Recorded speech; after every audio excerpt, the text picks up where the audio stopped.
I have a dream that one day this nation will rise up and live out the true meaning of its creed.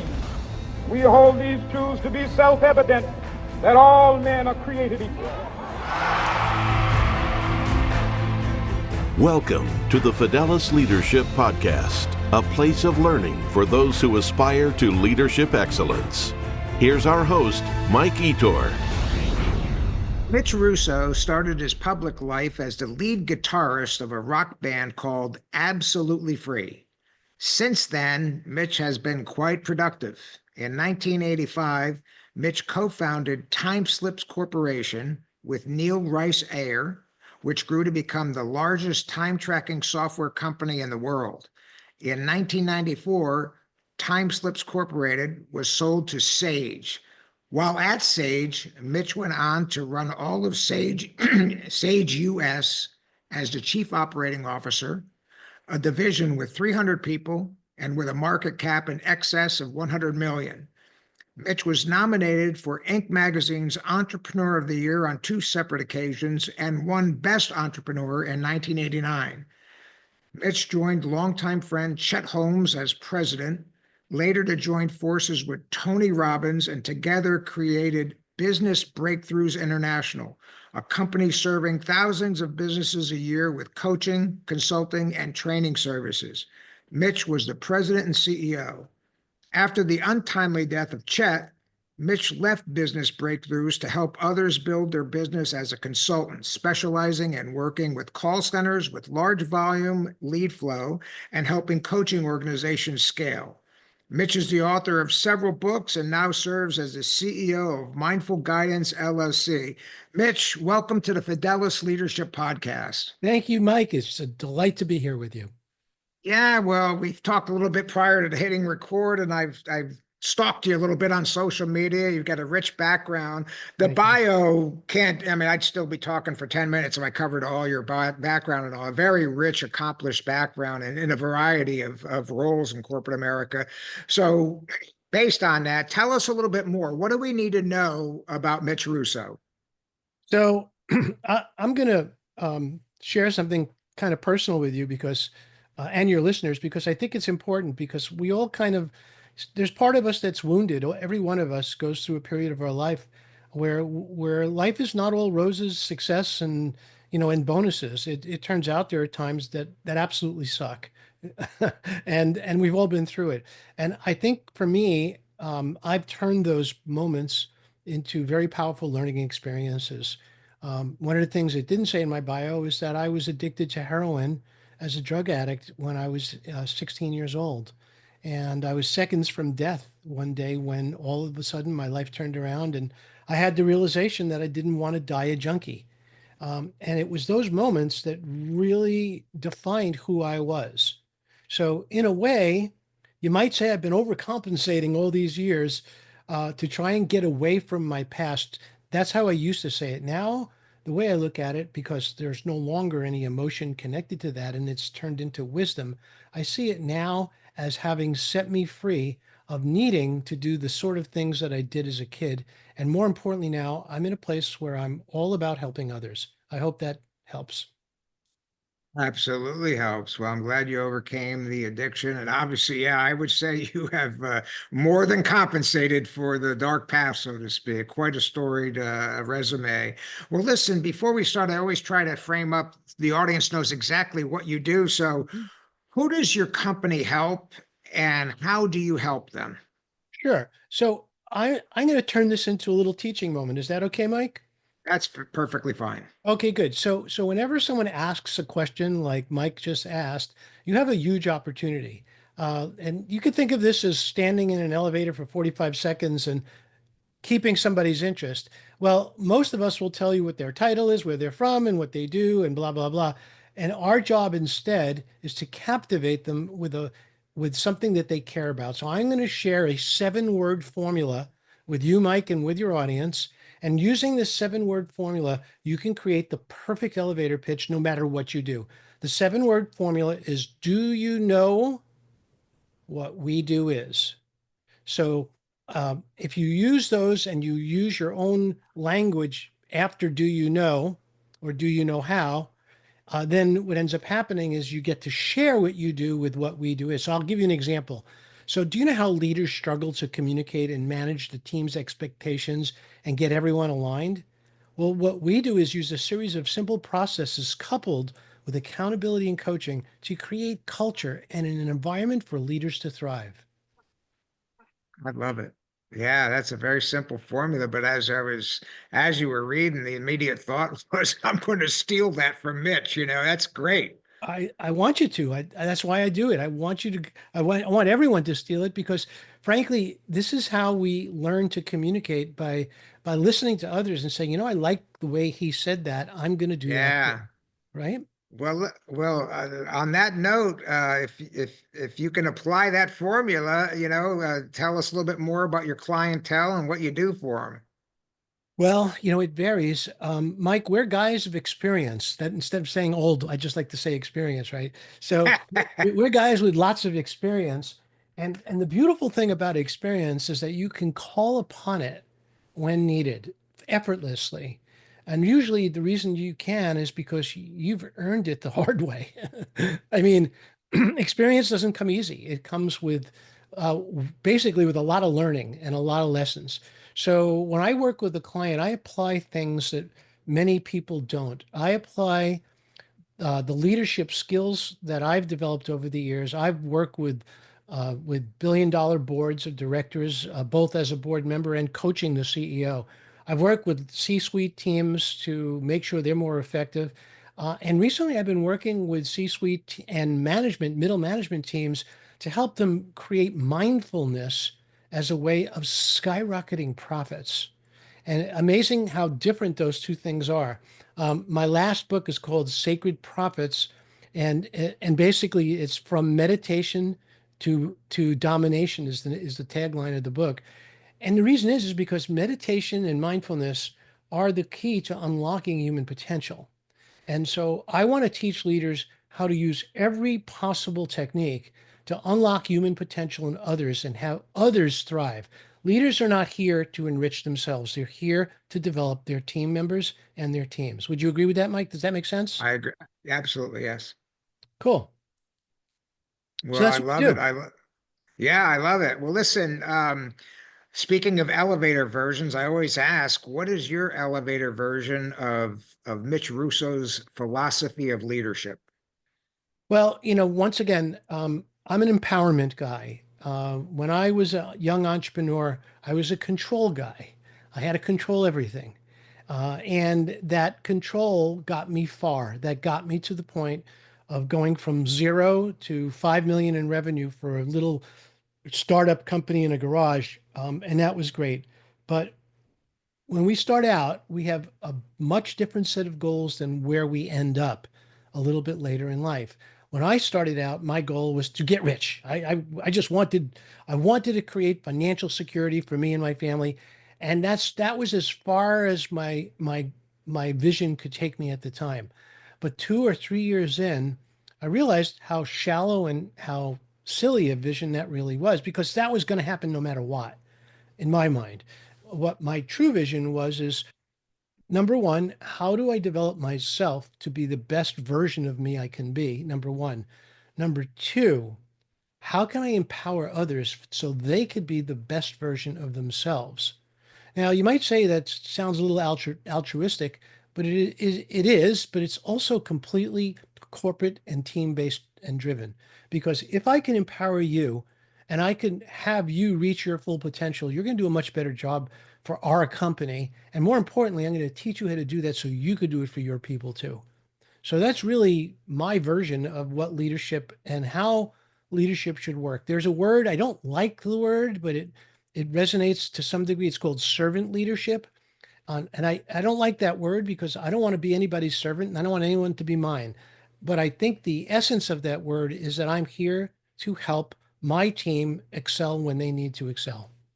Yeah, yeah, I love it. Well, a classic question I ask everybody on the show, Mitch, is it is a classic question, leaders born or made? I'm a believer that anybody can be a leader. You can make leaders. Now, look, I mean, you may have a completely introverted person who they may think they'd never be a leader. But if you look at history, some of our greatest leaders were real introverts, and some of them were terrible communicators. But yet, when it came to leadership, they were amazing. So I don't think someone needs to be born as a leader. I mean, what you're really asking is, can you develop personal charisma on your own, or do they have to be born with it? And the answer is you could do anything that you set your mind to do. Yeah.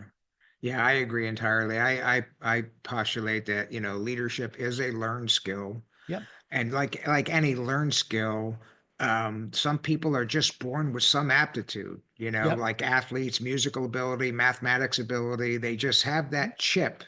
Right. That said, there's a ton of great athletes, musicians, mathematicians, whatever, weren't born with the aptitude, but they learned hard and they worked, put in the reps, so to speak, and they became quite good. And sometimes better than those born with natural talent if the talent didn't work hard. Any additional thoughts on that? Well, yeah, I mean, natural talent is a deficit in some cases because people make assumptions that they don't need to do much because they're naturally this way or that way. The typical example I like to use, and I don't mean to offend anybody when I say this, but beautiful women they know they're beautiful women, and when they walk into a room and they capture their attention, they have a tendency or can have a tendency in their younger years to not develop themselves because they don't think they need to. I'm already getting all the attention I want. I'm already making all the connections I want. But as they learn later in life, it's not really all they need.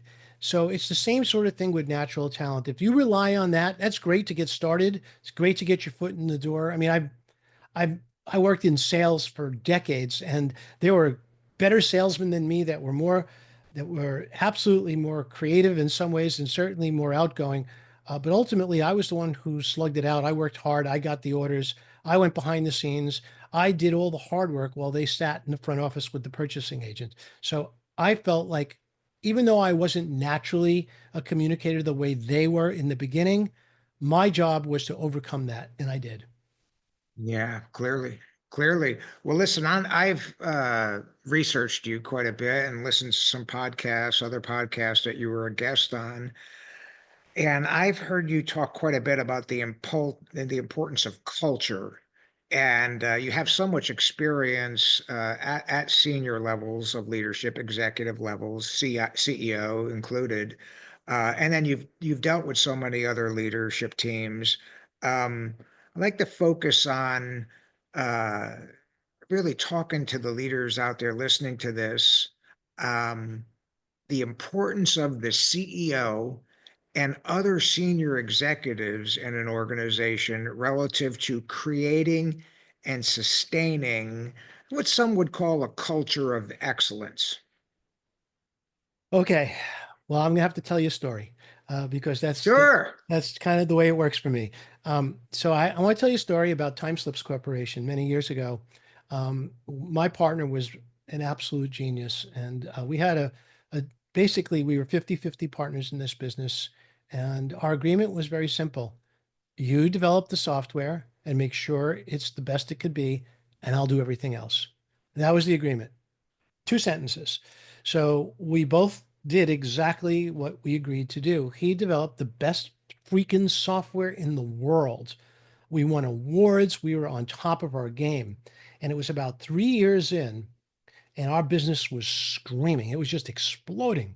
And we hit a point where we had to release the product because the income from that upgrade was going to drive us into the next year. But the software wasn't ready. It was buggy. And we did our best. We thought we got it right, but we released it and it was filled with bugs. Now, I can't tell you the lengths we went to fix that, lengths that cost us more than if we would have just waited. But the bottom line is that we lost our first place spot in the rankings. So every year, Timeslips was ranked as the number one product in its field 3 years in a row. Year number 4, lost it.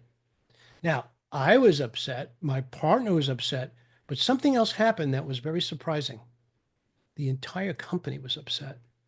They walked around with that pride, we're number one. And by the way, Here's the magazine cover to prove it.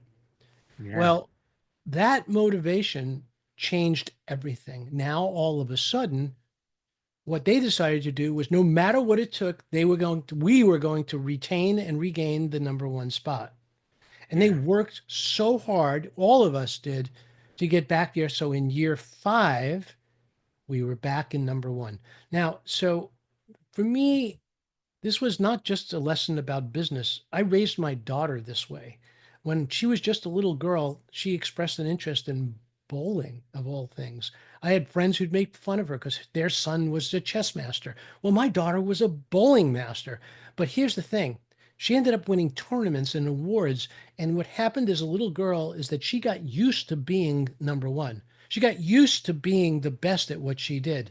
Do you know I never had to tell that kid to study ever once? All because she would never Mm. be satisfied with anything less than straight A's.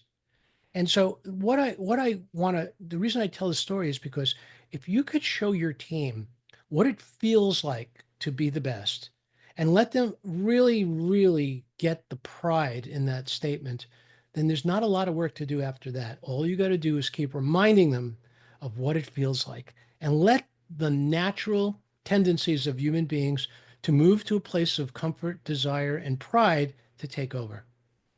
Yeah, I love it. I love it. Well, a follow-on question about culture, Mitch, Hmm. and your answer was perfect. I love it. Um, let's assume that the senior leaders have done just that. They've got people believing and feeling how it feels to be number one. The culture's set, so to speak. Hmm. And but the company's expanding, something that you've experienced. So now you're hiring more leaders, and they're coming from other companies, and some of them are coming with bad habits. Maybe they learn some not too ethical things. You're inheriting the cultures of other companies and all that. Right. How do senior leaders evangelize the existing culture so that all leaders throughout the chain of command, so to speak, in the organization can serve as defenders of the culture? Because as you scale, as you know, you may go from 7 leaders to 77 leaders. Right. How do you get that magic to be a uniform message in defense of the existing culture? I'm going to make this so easy it will sound ridiculous, but it works every time. So really, let's figure out, you and I, Mike, for a second here, let's talk about what culture really is. So culture, some people say, well, culture is a feeling you get when you walk into the company. Culture is, this amorphous thing that just kind of happens on its own. And I think we both know that that isn't really true, although it may seem that way to someone who walks into a company and feels that culture. In essence, it's not really, really true. There is a actual process that we teach and we use. We have helped companies create culture now for some years, and it's part of our certification system as well. Culture comes down to really what I call the 3 pillars. And the first pillar is the CEO's values. What are the true values that the CEO holds and what is important to that CEO? Number one. Number two, what is the CEO's why? Now, this is very, very important. I'm going to give you some examples in a minute. If the why is not understood by everybody in the organization, they're going to clash with the CEO, and the CEO is never going to be happy with the culture and with the operating environment of the company. The third thing that we call are the pillars of culture. So if you could visualize the Parthenon, the Greek Parthenon, the Parthenon consists of a very, very powerful, strong foundation surrounded by pillars which support a very, very big and heavy roof. Well, the pillars are what we call the codes of ethics. And the codes of ethics are a formula that we use with our clients. We actually give them a starting point, and they define what those codes are. Most companies don't do this. So what you'll find is that if you're trying to bring two cultures together and there's no code of ethics, and that new culture doesn't know the CEO's values and his why, then it's an absolute guaranteed failure. And all you're going to do is struggle and make everybody miserable. And eventually you have to start over. So if you take this simple process that I'm describing, and it sounds simple, it's not as simple as it sounds, but theoretically, it's very simple and straightforward. What you're really doing is you're aligning the CEO's why and values with the code of ethics of the company. So, what is a code of ethics? And it could be as simple as we value our intellectual property, so you can't steal it. You can't post it on the internet. You can't share it without our permission. And that's that. You might say, well, Mitch, that's kind of obvious. Don't you? You really have to state that? The answer is yes, you do. You have to state everything. You have to make sure that even the unstated is stated. And here's what happens once you do this. And like I said, we use a system. We typically create 38 of these codes of ethics for any one company, and the number varies depending on the company. But here's what happens that is unexpected. Something that is so beautiful that I didn't even know it was happening in my own organization when I first figured this out. The culture becomes self-correcting. So what does self-correcting mean? Uh, Somebody's sitting downstairs, they're in the workforce, they're on the line, they're middle management, they're lower middle management, and one guy turns to the other and says, this place sucks. I'm so tired of doing what Bob says and blah, blah, blah. A self-correcting culture turns to this guy and says, well, you understand what we're doing here, don't you? I mean, for heaven's sakes, if you got a problem, go speak to Bob. Don't talk to me. That is gold. And that's what you create when you deliberately create a powerful culture using the 3 pillars that I just discussed. Yeah, thank you for that. I love it. I totally agree. Listen, I want to take a little bit of a different tangent here. Sure. I've also seen you speak and write extensively on the virtual company, Mm-hmm. establishing a virtual company, if not right from the start, or transitioning, the typical bricks and mortars to a virtual or remote, company. Yep. And as you know, COVID was the great accelerator of this. Right. People were forced to go virtual, use Zoom and Teams and things like that. Right. Yeah, and so it's the wave of the future for sure. I mean, it's more virtual teams than ever out there. Yet, Mitch, I'm sure you know better than I do, there are still leaders out there fighting it. Like, no, we're not doing that. We're going back to the old days, and we just won't do it. And some of those companies are getting left by the wayside. You have to be competitive nowadays. So, That's right. what advice do you have for leaders relative that the potential opportunities if they're not fully on board yet, maybe they have a little bit of remote or no remote. What are some of the advantages of going virtual, and what are some of the risks they run of not embracing the concept? Well, um, I generally get the feeling that almost every company is at least somewhat, if not completely virtual at this point. And the reason I say that is because you look around. I mean, even large companies now have virtual workforces. Now, there's been some public uh, outcry these days about getting people back in the office, and that's because it's been abused. But more importantly, we're back to the discussion of leadership and management here. That's because they've been poorly managed. So in my very first book called The Invisible Organization, the first third of the book is how do you manage remote teams? How do you manage a virtual organization? And what most people don't do is they don't communicate enough. It's as pretty much as simple as this.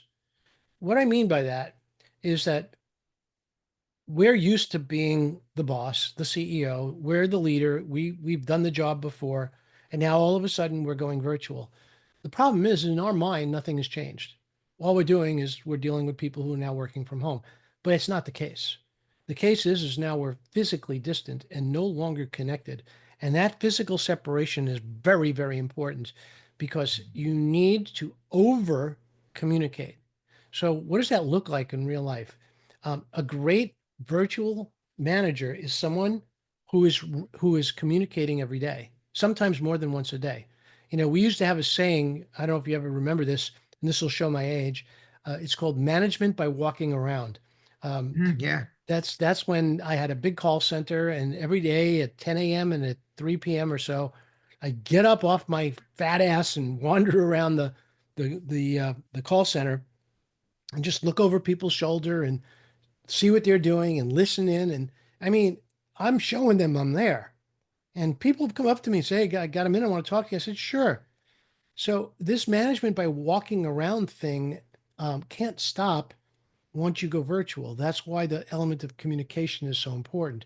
There's other pieces to it, but this is the most important. If you're not communicating with your virtual team daily, and I mean like using video, not just sending them a quick message or a text or an email, I mean like literally talking to them, then you're losing them.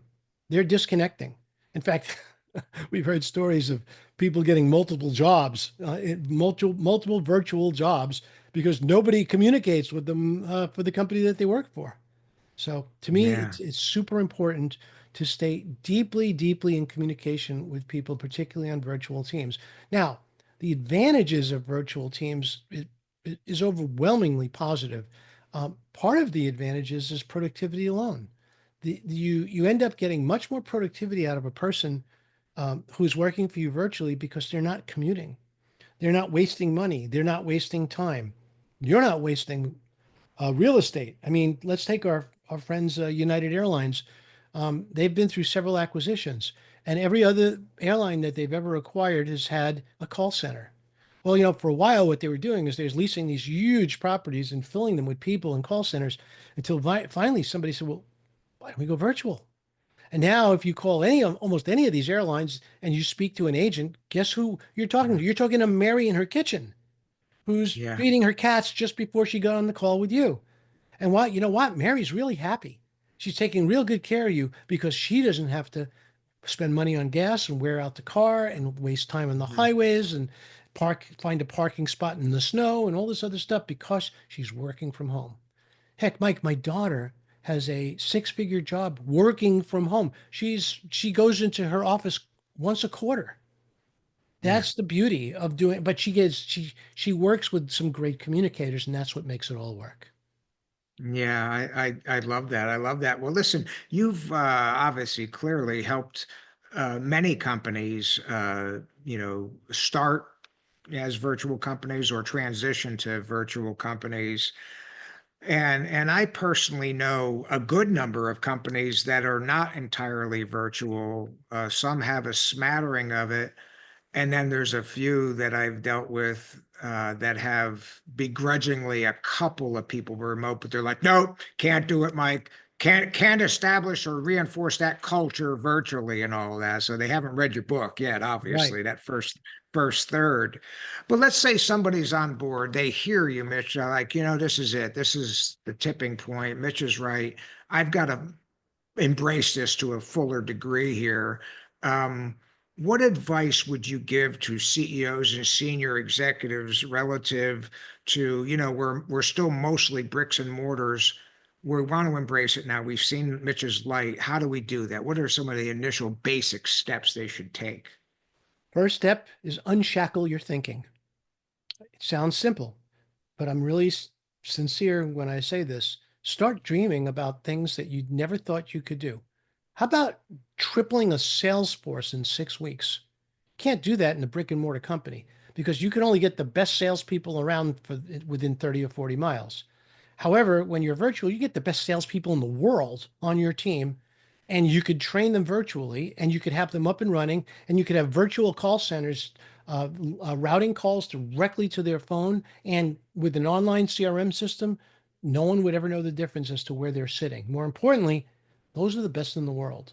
And you could have that for your company if you unshackle your thinking.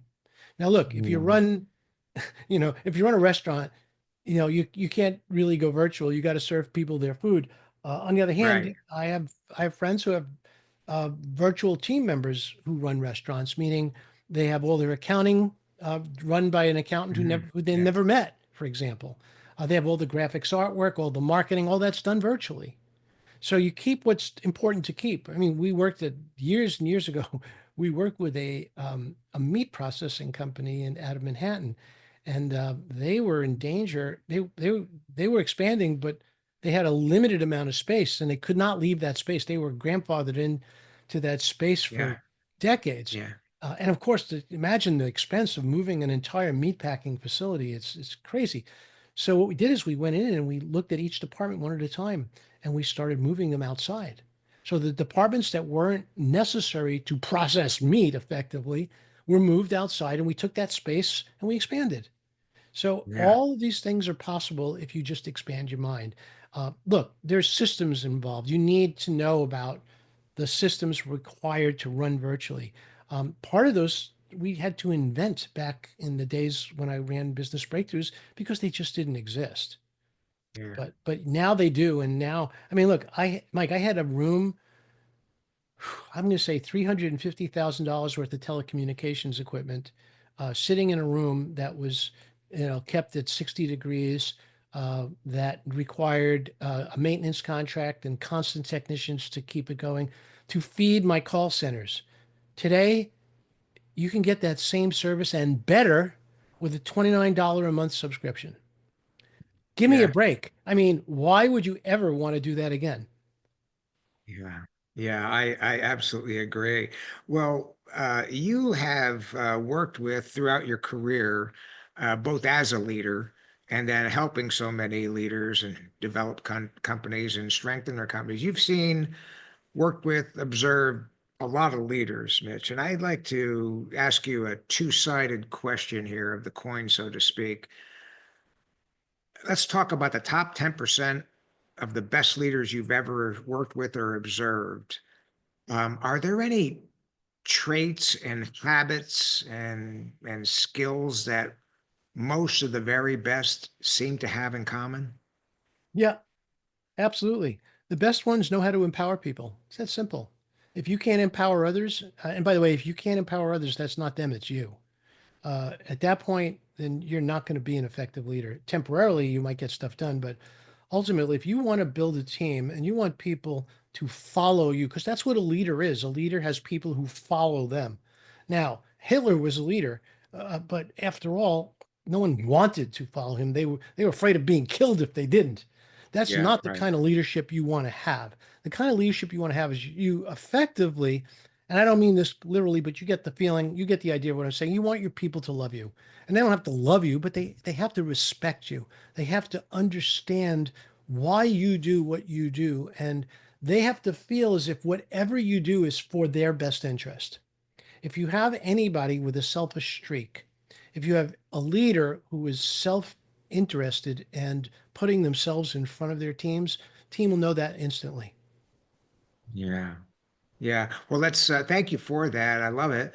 And let's talk the other side of the coin. We have to talk about the dark side, so to speak. So, are there Sure. any traits, habits, and skills, or lack of skills thereof, that most of the most ineffective leaders or bad leaders that you've observed or worked with, do they share things in common too? Ineffective leaders are scared. That is what it comes down to me. If you're an ineffective leader, then it means you're scared of something. You're scared of your team getting away from you. You're scared of not meeting your numbers. You're scared of what will happen to you if blah blah blah doesn't happen. If you are operating out of fear, you can't be a leader. Not effectively anyway. I mean, look, there are a lot of people who are entrepreneurs who started a company undercapitalized, probably ill prepared. And what they do is they run the adrenaline of their entire life is based on fear. That's a hard life to live. And yet at the same time, as entrepreneurs, at one point or another, we all have to start somewhere. And heck, I mean, my story is I did start a company, but I didn't take a paycheck for 2.5 years. When I started Yeah. my company, I poured every single cent back into the company because I cared more about the company than I did about me. I had my expenses covered. I had planned for this. I had put some things in place. I basically reduced all of my expenses to the bare bone. Heck, back then when I was a young man, I didn't even date during those years. I didn't want Mm. any expense that was not related to building my business. And the reason was is because I loved the idea of creating something from nothing and having it benefit many thousands, hundreds of thousands of people. Yeah, I love that. Well, listen, a subject that's near and dear to your heart, I believe, is I always try to ask people like you to talk to these leaders out there. I think most of the audience, Mitch, are younger leaders under 40. And I Hmm. think we have some, I know we have some in their 20s, and I know we have some that aren't leaders yet, but they aspire to be leaders someday. Sure. I'd like to see what your thoughts are on advising these people the importance of having role models, mentors, and coaches relative to maximizing their leadership potential, and is earlier better than later? Yeah. Okay. So look, if you can get Elon Musk to be your coach, I think you should go for it. I can't, but if you can, I think that's a great idea. But how about if I give you the second best version of that? Would that be okay, Mike? Absolutely. Okay. Over the last 18 months, I have been a student of AI. I have gone very deep into the world of AI and the AI tools that are available. And now I work with companies to help them enable AI throughout their entire organization. And I do it because I love it. I absolutely love it. I get such a kick out of it. You may remember I mentioned before, I think I mentioned that my background is electrical engineering. I'm a geek. I'm a techie. I can't help it. So one of the things that I would do if I were an entrepreneur and I wanted help with leadership is I would go to Chat GPT and create a custom GPT. Now that, if you don't know what that is, it's all part of Chat GPT. If you have a $20 a month subscription, it comes with it. And I would create Elon Musk using a custom GPT. And I would ask him every morning what I should do. I would ask this GPT, say, look, this is the problems I'm having today. What should I do? How should I handle it? And that GPT will respond exactly like Elon Musk. Now, I've gone one step further. I've actually built an AI version of myself, and I would be happy to share that with you and with your listeners. They could literally go in and ask Mitch Russo any question that they want, and they would basically get what I would say. And the reason they would is because that AI has digested 550 blog posts, 360 podcast episodes, all four of my books, and most of my YouTube channel and videos. So there's very little that that I know that I haven't somehow shared in all that material, and I'll be happy to post that link in the chat for you guys if you're interested. And it's just fun. But the more important thing is to see how it works, because you should do it too. Everybody should do it. Why not? Yeah. Yeah, I love that. I absolutely love that. And I'm very interested in getting that link. And I think the readers and I mean the listeners and viewers would absolutely be interested in it. Well, listen, you mentioned early on when you were describing your company the topic of certifications. Mhm. You help people with certifications, and I am very interested in hearing that a little bit more on that. So the floor is yours, Mitch. What are you talking about, and how does it help people? Why should they embrace certifications? When I was building Timeslips Corporation, like all companies, we had a problem. We couldn't do it. Everyone's going to have a problem in their company. Our problem at the time was that we were selling far more software than we could possibly support. So our sales team did a great job. The problem was is that it was tough and difficult to keep up with the support calls coming in. And so it was a 24/7 worry of mine. I worried about it all the time. And I hated seeing customers on the phone on hold for 20 minutes. Hated that. The other thing is I would never let um, any of my support techs get on the phone unless they were fully trained. So it made it even harder because we just couldn't scale as quickly as we would like. So one day I had this idea. I had a problem with a client. Client was in Los Angeles. They were a high profile client. They were the vice president of the technology division of the Los Angeles Bar Association. If they didn't like my software, oh God, it was going to be a problem. They were going to tell all the lawyers not to use it. And, back then my software cost like $99. But I was determined I'd fly somebody out there that morning if I could to help them because I needed to make sure that I can get them help. Well, turns out I couldn't fly somebody out there. Back then, you couldn't even get an airline flight the same day, let alone the next morning. So I did the next best thing. The week prior, I happened to host a dinner in the Los Angeles area by circumstance. And I don't use the word coincidence anymore. I know there's no such thing. And there's this lovely woman who showed up, very intelligent, super smart, super power user of our software. And we had a really nice conversation in the group over dinner. And I called her up out of the blue and I said, look, I need some help. Can you go over and help this woman? She's having a problem with time slips. See what you can do. And, I'll pay you. Don't worry about it. And she goes, no, Mitch, don't worry. I'd love to help you. So now she's on the West Coast. I'm on the East Coast. It's already like 4 o'clock. So she literally jumps in her car and drives over there and starts helping this woman. Now I'm like freaking out what's going on. It's almost 10 o'clock at night now. Finally, my phone rings, and there's no cell phones back then. She called me on my house phone, and I gave her that number, and she said to me, "Oh, don't worry, everything's fine. She loves time slips. We're all set."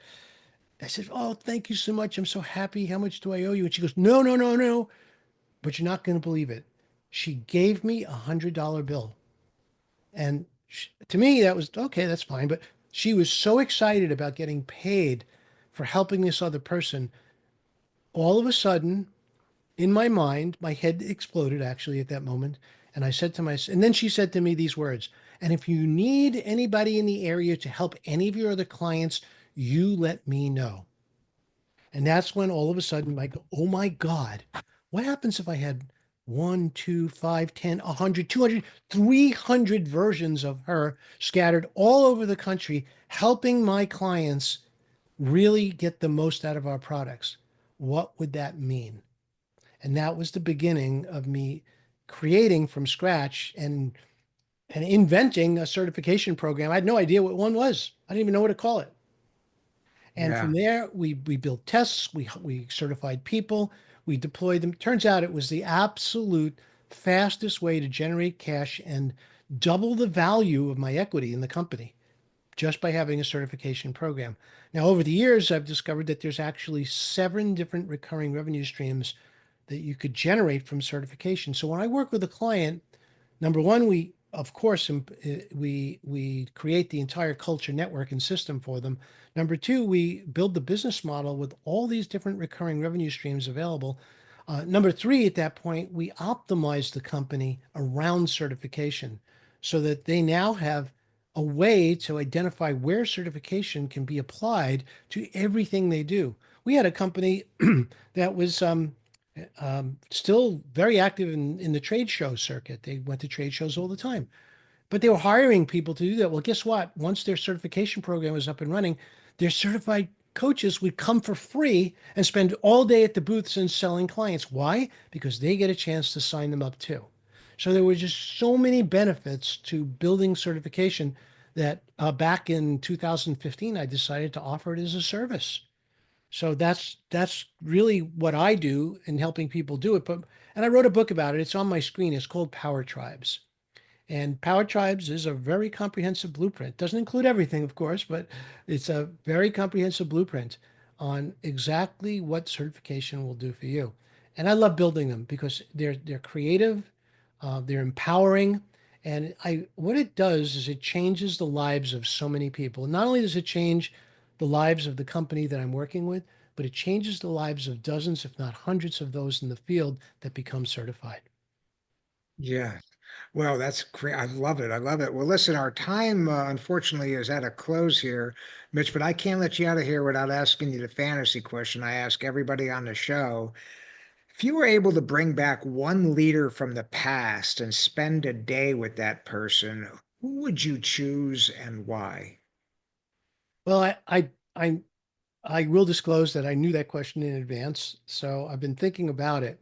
And honestly, the answer comes up the same for me all the time. But I go back a lot of years. I'm going to name somebody who's not very popular right now, but he was my greatest inspiration. That was Bill Gates. So when I started in my business, when I started Timeslips Corporation, that company was basically founded in 1985. I saw what Bill Gates was doing, and it was the most inspiring thing in my life. I watched as this young man from nothing release software, and his software basically ran all of the personal computers in the world at that time. And I wanted to be Bill. I just loved what he was doing so much. I loved the way he built his company. Like I said, I'm not very fond of him these days. And I don't like some of the things he's doing, but the bottom line is that he for me was a real role model. And I did everything I could to be like Bill. I love that. And I think I'll let you speak on this. I think one of the implied messages here is that even with an individual like Bill, who, at some point early or later in his life has or is doing some things that some people don't agree with or support, there's still some golden nuggets in there that you can benefit from, and you shouldn't just write off a person, barring, an Adolf Hitler dictator or mass murderer or something. Any thoughts? Well, yeah, I mean, you're completely right. Look, even mass murderers and dictators have characteristics that we would want to emulate.